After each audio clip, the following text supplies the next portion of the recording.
ह्या सुट्टीत MSCIT मध्ये अनुभवा AI/ML च्या रंजक दुनियेचा सफर। MSCIT आंतरराष्ट्रीय दर्जेचा परिपूर्ण कम्प्युटर कोर्स। आजच MSCIT ला प्रवेश निश्चित करा। MSCIT course powered by AI। Mumbai Pune एक्सप्रेसवेवर आज दिनांक 21 एप्रिल रोजी पहाटे 3 वाजण्याच्या सुमारास एर्टिगा कारचा भीषण अपघात झाला। भरधाव वेगात जाणाऱ्या एर्टिगा कारनं लोखंडी रेलिंगला जोरदार धडक देऊन रेलिंग थेट कारमध्ये घुसल्याने हा भीषण अपघात झाला। या अपघातात पोलीस उपनिरीक्षक सूरज रामचंद्र चौगुले वय वर्ष 55 park site police Thane Mumbai यांचा जागीच मृत्यू झाला।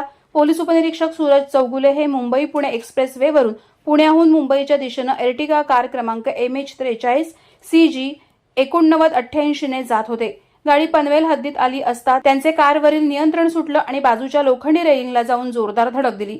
अपघात इतका भीषण होता की एर्टिगा थेट रेलिंगमध्ये घुसली। या अपघातात सूरज चौगुले यांच्या छातीत गंभीर दुखापत झाल्याने IRB अँब्युलन्समधील डॉक्टरांनी त्यांना तपासून मयत घोषित केलं।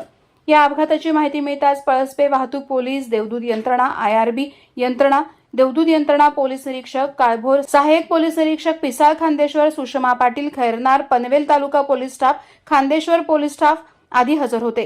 क्रेनच्या सहाय्याने अपघातग्रस्त वाहन बाजूला घेऊन एक्सप्रेसवे वाहतुकीसाठी खुला करण्यात आला। वादळवारा लाईव्हसाठी संजय कदम सह दत्तात्रय शेडगे, पनवेल। नवी मुंबई व रायगड जिल्ह्यातील ताज्या बातम्या आणि घडामोडींसाठी सबस्क्राईब करा वादळवारा लाईव्ह चॅनल आणि दाबा बेल आयकॉन।